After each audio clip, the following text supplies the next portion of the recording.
Leaders are expected to plan. They're supposed to develop an overarching strategy for their team or for their organization.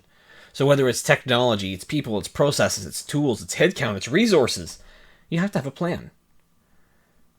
But how do you develop a plan? How do you develop something that's going to get approved by others? Well, you need to build a business case. And a business case is going to help you get those resources, maybe get the money to do what you want to do.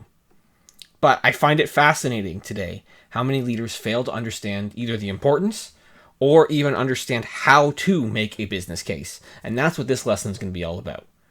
Because people are often frustrated that their ideas don't move forward, that they complain about something that's missing, that they need to see happen in their business, but they don't actually find a way to actually make it take place. Well, it's because they're missing the importance of the business case.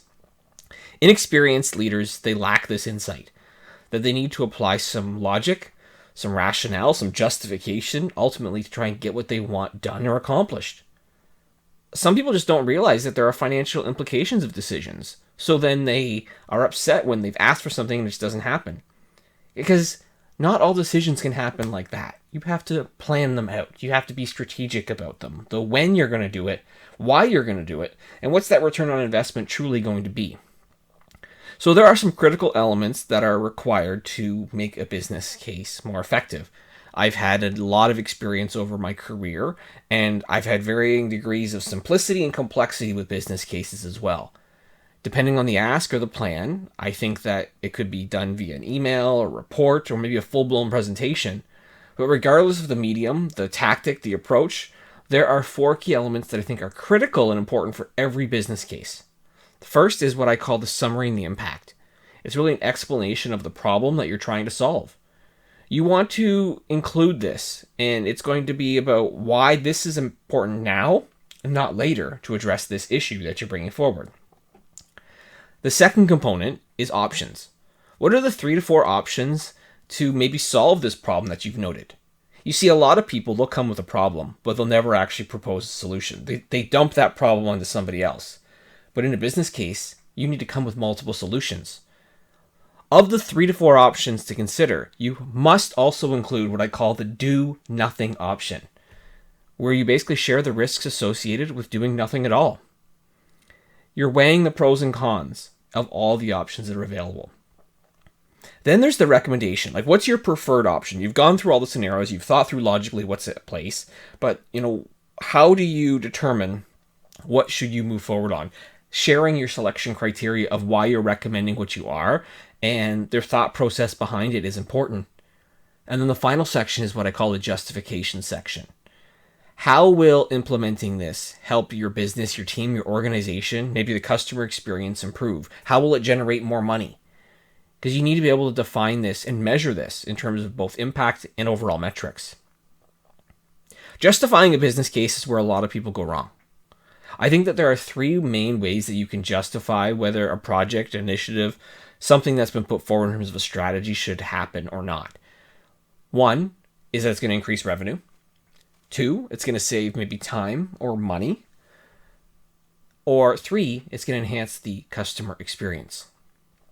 I think if you frame your business case against all of these justifications, it's going to help show the value of doing whatever it is that you're proposing. It also produces some logic to the requests, provided that you're backing it up with the right metrics and data to measure success. If the project shows a return on investment sooner than later, it might move forward. You might win. Ultimately, though, organizations are looking for what I like to call low-effort, high-value projects, as they are quick wins. If you invest in a high-effort, high-value project, well, that needs to be planned out and that needs to be scheduled based on the resources that you have available. If you try and produce something that's low effort and low value, well, that's probably a distraction in the eyes of those who make the decisions, and it's probably not worth the time. In initiatives with tons of effort but low value, basically they're going to tell anyone it's not worth pursuing. So you have to find the right way to position your project in a way that shows that there's value in doing it. Sizing up your business case is essential to drive that change you want as a game-changing leader. If you don't size up the level of effort or the value, you might waste resources. And you're not going to convince people to take action and to move forward with your plan.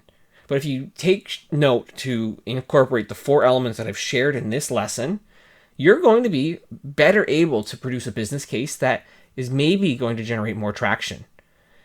Going through the process of deciding to pitch an idea and then finding out that it doesn't move forward doesn't mean it's not moving forward ever, though, either.